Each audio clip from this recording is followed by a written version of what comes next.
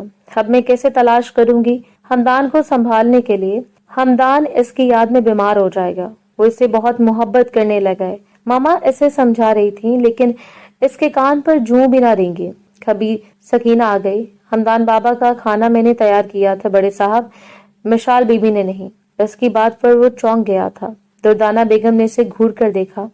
تو یہ بات تم نے یا مشال نے کیوں نہیں بتائی؟ میں کہنا چاہ رہی تھی لیکن بڑے صاحب اتنے غصے میں تھے کہ مجھے ڈر لگا وہ مجھے نوکری سے فارغ کر دیتے۔ پھر مشال بی بی کہنے لگیں کہ کوئی بات نہیں، تم اپنا نام مت لو، میں یہ ساری بات اپنے اوپر لے لوں گی۔ ایک دم ہی سچائی اور حقیقت ان کے سامنے آ گئی تھی۔ دردانہ بیگم تعصب سے کہنے لگی، جبھی تو میں کہوں کہ وہ اتنی پڑھی لکھی لڑکی ایسی غلطی نہیں کر سکتی۔ یہ سارے کام اس عورت کے ہوں گے۔ انہیں سکینہ پر غصہ آ رہا تھا۔ اب وہ نوکری بھی چھوڑ کر چلی گئی تھی۔ زیان شاہ خاموش کھڑا تھا۔ اب کچھ بھی کرو زیان، اس لڑکی کو واپس لے کر آؤ۔ اسے ہمدان کو ہینڈل کرنا اچھے سے آتا ہے بیٹا، یہ بات تم بھی اچھی طرح سے جان گئے ہو۔ ماما کی بات پر وہ خاموش رہا لیکن اسے لگتا تھا کہ جتنا مشال کو اس نے ذلیل کیا ہے وہ ہرگز اب اس نوکری پر واپس نہیں آئے گی۔ ارے مشال بیٹا، آج تم بہت جلدی آ گئی۔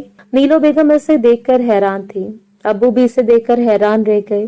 وہ جاگ رہے تھے۔ اس نے اپنی روتی آنکھیں چھپا لی تھی۔ کچھ نہیں ابو، بس آج میرے سر میں درد ہو رہا تھا، میڈم سے کہہ کر میں نے جلدی چھٹی لے لی تھی۔ اس نے اپنی نوکری چھوڑنے کی بات چھپا لی تھی۔ وہ انہیں کوئی تکلیف نہیں دینا چاہتی تھی۔ ابھی 3 مہینے پہلے ہی تو یہ نوکری ملی تھی جس پر وہ بہت خوش تھی۔ تنخواہ اتنی زیادہ تھی کہ ان کا گھر تھوڑا تھوڑا سیٹ ہوتا جا رہا تھا۔ کہاں اس نے خواب دیکھے تھے کہ اب وہ اس نوکری کو کبھی نہیں چھوڑے گی کیونکہ اسے پیسوں کی ضرورت ہے۔ ابو کا علاج کروانا ہے مکمل، لیکن اس کے سارے خواب ادھورے رہ گئے تھے صرف ایک انسان کے غصے کی وجہ سے۔ وہ جانتی تھی کہ اگر وہ مغرور شخص ہے، انا تو کوٹ کوٹ کر بھری ہے اس میں۔ ایک دفعہ بھی اپنے بچے کا خیال نہیں کیا کہ وہ بچہ جو مجھ سے اتنا اٹیچ ہے، اتنی محبت کرنے لگا ہے، وہ میرے بغیر کیسے رہے گا؟ تو کیا میں اس کے بغیر رہ لوں گی؟ ابھی تک اس کی آنکھوں کے سامنے ہمدان کی ہیزل گرین آنکھیں جا نہیں رہی تھیں۔ وہ اداس سے اپنے بستر پر بیٹھی تھی، تبھی منال اس کے لیے کھانا لے آئی۔ کھانا کھا لو آپی، تم اتنی پریشان کیوں لگ رہی ہو؟ وہ بہن تھی، اس کے دل میں جھانکنا خوب آتا تھا۔ جلدی سے چہرہ جھکاتے ہوئے وہ کہنے لگی، نہیں نہیں، میں کہاں پریشان ہوں، بس ایسے سر میں درد ہو رہا ہے۔ وہ بے دلی سے کھانا کھا رہی تھی لیکن دل میں سوچنے لگی کہ اب پھر سے اسے اسکول میں جانا پڑے گا نوکری حاصل کرنے کے لیے، تو کیا پرنسپل اسے نوکری پر رکھ لے گی؟ یہ سوال منہ کھولے اس کے سامنے کھڑا تھا۔ اب آپ کیا لینے آئی ہیں جب تو نوکری پر لات مار کر چلتی بنی؟ بتانا بھی گوارا نہیں کیا کہ میں یہ نوکری ریزائن کر رہی ہوں۔ پرنسپل اسے کھڑی کھڑی سنا رہی تھی، آئی ایم سوری میڈم، لیکن پلیز مجھے نوکری کی ضرورت ہے۔ جب تک مجھے کہیں دوسری جگہ نوکری نہیں مل جاتی مجھے آپ یہاں پر ہائر کر لیں۔ وہ ان کی منتیں کر رہی تھی۔ اچھا، تو اس وجہ سے آپ یہاں نوکری کریں گی جب تک دوسری نوکری کا آسرا نہیں ہو جاتا اور پھر سے اسے لات مار کر چلتی بنے گی؟ ہرگز نہیں، اب ہم بار بار یہ رسک نہیں لیں گے۔ ابھی کوئی جگہ خالی ہوگی تو پھر میں آپ کو فون کر کے بتا دوں گی۔ پرنسپل نے اسے چلتا کیا تھا۔ تپتی دھوپ میں وہ اسکول سے باہر نکل آئی۔ 3 دن سے وہ نوکری تلاش کرتی پھر رہی تھی۔ گھر والوں کے سامنے اس نے بہانہ بنا دیا تھا کہ ہمدان اپنے پیرنٹس کے ساتھ دوسرے شہر گیا ہوا ہے، اس لیے وہ چھٹیوں پر ہے۔ پیدل سڑک کنارے چلتے ہیں، ماتھے سے پسینہ صاف کرتے وہ پریشان سوچوں میں مگن تھی۔ جب ایک گاڑی آ کر اس کے برابر میں رکی، وہ گھبرا کر دور ہوئی تھی لیکن گاڑی کا شیشہ نیچے کرنے والا کوئی اور نہیں زیان شاہ تھا۔ آؤ گاڑی میں بیٹھو، وہ اس کے کہنے پر حیران رہ گئی۔ نو سر، میں چلی جاؤں گی۔ وہ پلٹ کر جانے لگی تو زیان شاہ گاڑی سے اتر کر اس کے سامنے آ گیا۔ تیز بخار ہے ہمدان کو اور میں تمہیں لینے آیا ہوں، ماما نے بھیجا ہے مجھے، وہ تمہیں یاد کر رہا ہے۔ زیان کے کہنے پر وہ پریشان ہو گئی تھی کہ ہمدان کو بخار ہے۔ جو بھی تھا وہ اس بچے سے بہت محبت کرنے لگی تھی۔ اس کی تکلیف اور بیماری کا سن کر وہ اب انکار کر کے گناہ نہیں کمانا چاہتی تھی، اس لیے چپ چاپ گاڑی میں بیٹھ گئی۔ جب وہ اسے گھر کی بجائے ہسپتال لے کر آیا تو مشال چونک گئی تھی۔ کیا اس کی طبیعت اتنی خراب ہو گئی ہے کہ آپ نے مجھے پہلے کیوں نہیں بتایا؟ وہ پریشان سی ہو کر زیان سے کہہ رہی تھی۔ دردانہ بیگم ایسے آتے دیکھ کر خوش ہو گئی۔ شکر ہے میری بچی تم آ گئی، مجھے معاف کر دو، میرا اس میں کوئی قصور نہیں تھا۔ زیان نے غصے میں آ کر تمہیں نوکری سے فارغ کیا تھا، میں تم سے شرمندہ ہوں۔ انہوں نے اس کے سامنے ہاتھ جوڑے تو وہ بھی شرمندہ سی ہو گئی تھی۔ یہ کیا کر رہی ہیں آپ آنٹی؟ پلیز ایسا نہ کریں۔ وہ فوراً ہی ہمدان کے پاس آ گئی۔ جس کے ہاتھ پر ڈرپ لگی تھی۔ ایسا کیا ہو گیا تھا اسے جو ہسپتال میں ایڈمٹ ہو گیا ہے؟ وہ اسے دیکھ کر رونے لگی۔ پتہ نہیں بیٹا، بس 2 رات پہلے بخار اتنا تیز ہوا کہ ہم ہسپتال لے کر آ گئے تو ڈاکٹر نے اسے ایڈمٹ کر لیا۔ آپ پریشان مت ہو، کچھ نہیں ہوگا اسے، یہ بالکل ٹھیک ہو جائے گا۔ وہ پیار سے اس کے سیاہ بالوں میں انگلیاں پھیرتے ہوئے کہنے لگی۔ پھر پوری رات اس کے سرہانے بیٹھی رہی۔ بیٹا، تمہارے گھر والے پریشان تو نہیں ہوں گے؟ دردانہ بیگم پریشانی سے اسے کہہ رہی تھی تو وہ ایک دم چونکی۔ جی نہیں، انہیں معلوم ہی نہیں کہ میں یہاں پر ہوں۔ اور وہ بے چین سی اٹھ کھڑی ہوئی۔ میں صبح آ جاؤں گی آنٹی، آپ پلیز ہمدان کا بہت خیال رکھنا، وہ ان سے ملتجی لہجے میں کہہ رہی تھی۔ ٹھیک ہے بیٹا، صبح ضرور آنا، میں تمہارا انتظار کروں گی۔ انہیں تسلی دے کر وہ آگے بڑھ گئی تھی۔ چلو میں تمہیں تمہارے گھر چھوڑ دیتا ہوں۔ زیان شاہ فوراً آگے بڑھا تھا۔ نہیں، مہربانی آپ کی، میں چلی جاؤں گی۔ وہ سڑک پر کھڑی کسی رکشے کی تلاش میں تھی، تبھی وہ فوراً اس کے پیچھے آیا تھا۔ اتنی رات کو اکیلی رکشے میں جائیں گی؟ مناسب نہیں لگتا، آپ بیٹھی گاڑی میں چھوڑ دیتا ہوں۔ اس کے 2 ٹوک لہجے کے کہنے پر وہ کچھ بھی نہ بول سکی، پھر اس کی گاڑی میں بیٹھ گئی۔ میں ایکسکیوز کرتا ہوں آپ سے، اس دن جو بھی غصے میں کہا۔ دراصل جب سے ہمدان میری زندگی میں آیا ہے، یقین مانے پوری زندگی جیسے ایک دائرے میں گھوم رہی ہے، وہ بھاری لہجے میں کہہ رہا تھا، جبکہ مشال اس مغرور شخص کے منہ سے اپنے لیے اتنا نرم لہجہ دیکھ کر حیران تھی۔ میں سمجھ سکتی ہوں جو آپ کہنا چاہتے ہیں، اتنا کہہ کر وہ خاموش ہو گئی تھی۔ اس نے کبھی بھی یہ سوال نہیں کیا تھا کہ ہمدان کی ماں کہاں ہے، تو اس دنیا میں ہے، زندہ ہے یا مر چکی ہے، اسے نہیں معلوم تھا اور نہ ہی اسے پوچھنے کا حق بنتا تھا۔ وہ ایک ملازمہ تھی، کوئی رشتہ دار تو نہیں جو ایسے سوال پوچھنے کا حق تھا جسے۔ لیکن آج زیان شاہ اسے خود ہی بتانے لگا۔ اروبہ میری بیوی تھی، ہمدان کی ماں۔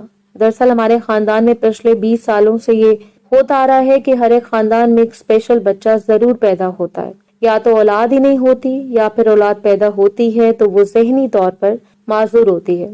اروبہ جب امید سے تھی تو ڈاکٹر نے کہا تھا کہ میرا بچہ بالکل صحت مند اور تندرست ہے، ذہنی بھی جسمانی بھی، لیکن جب بھی وہ پیدا ہوا تو انہوں نے بری خبر سنائی تھی۔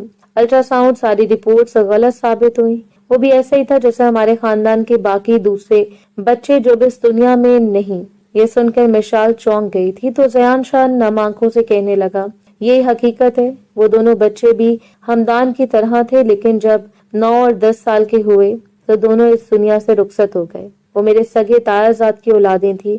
اروبہ کو جب ہماری خاندانی ہسٹری کا پتہ چلا تو اس نے مجھ سے علیحدگی کا مطالبہ کیا۔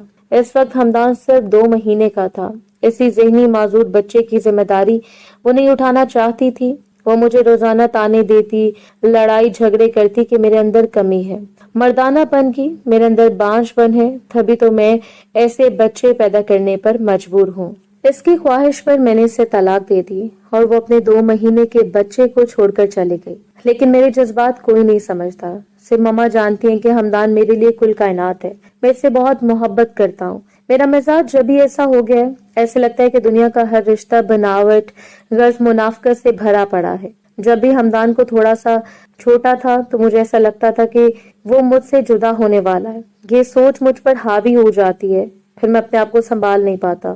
خیر، میں نے آج آپ کو یہ سمجھ لیے بتایا ہے کہ میں نے جان لیا ہے، پھر اس طرح آپ میرے بچے کو ہینڈل کر سکتی ہیں، اس طرح کوئی دوسرا نہیں کر سکتا۔ امید ہے کہ آپ مجھے معاف کر دیں، دوبارہ نوکری جوائن کر لیں۔ مشال نے اس بات میں سر ہلایا تھا، اسے دل سے اپنی سوچ پر بھی افسوس ہو رہا تھا۔ کل تک وہ اس شخص کو مغرور، انا پرس، نہ جانے کیا کیا کہہ رہی تھی، لیکن جو کچھ اس کے ساتھ ہوا تھا، ایسا اگر کسی بھی شخص کے ساتھ ہوتا تو شاید وہ اندر سے ایسا ہی کھوکھلا ہو جائے۔ کس قدر سنگ دل عورت ہوگی وہ جو اپنے بچے کو ایسی حالت میں چھوڑ کر طلاق لے کر چلتی بنی اپنی نئی دنیا بسانے کے لیے۔ مشال کو اس عورت سے نفرت محسوس ہوئی تھی، لیکن ساتھ ہی وہ ہمدان کی خیریت کے لیے دعا بھی کر رہی تھی، یا خدا اسے لمبی زندگی دینا، اتنی لمبی کہ اس کا باپ جو اسے دیکھ دیکھ کر جیتا ہے وہ کبھی اس کے لیے پریشان نہ ہو۔ وہ یہ دعائیں دل سے کر رہی تھی۔ زیان شاہ نے اس خوبصورت آنکھوں والی لڑکی کو دیکھا جس کی آنکھیں جھکی ہوئی تھیں، مری ہوئی پلکیں جنبش کے ساتھ ہل رہی تھیں۔ اتنی بے عزتی کے باوجود وہ صبح نوکری پر واپس آنے کے لیے تیار تھی۔ یقیناً کوئی نہ کوئی تو مجبوری ہوگی، پھر بھی وہ اس کے دل سے شکر گزار تھا۔ گلی کی نکڑ پر ایسے اتار کر وہ دور تک اسے جاتے ہوئے دیکھتا رہا، تبھی اچانک مشال نے پلٹ کر اسے دیکھا جو گاڑی روک کر اسے گھر کے اندر جاتے ہوئے دیکھ رہا تھا۔ یہ دیکھ کر وہ حیران رہ گئے۔ ہمدان ایک رات ہاسپٹل میں ایڈمٹ ہونے کے بعد گھر آ گیا تھا۔ صبح ہی مرشال بھی اپنی جاب پر واپس آ گئی۔ ویسے بھی اسے اس نوکری کی ضرورت تھی، کچھ وہ ہمدان کو بہت زیادہ یاد کر رہی تھی۔ اس نے محبت سے اس معصوم چہرے کو دیکھا جو آج گہری نیند میں تھا۔ وہ اس کے سرہانے بیٹھی تھی جب زیان شاہ نے کمرے میں قدم رکھا۔ مشال کو دیکھ کر اس کے چہرے پر اطمینان چھا گیا تھا۔ وہ اچھی طرح جان گیا تھا کہ ہمدان اس کی توجہ کا عادی ہے اور وہ اس کے بغیر نہیں رہ سکتا۔ اب وہ اس بات سے بے فکر تھا کہ اس کے گھر میں کیئر نہیں ہو رہی۔ وہ جانتا تھا کہ مشال اس کی بہت اچھے سے کیئر کرتی ہے۔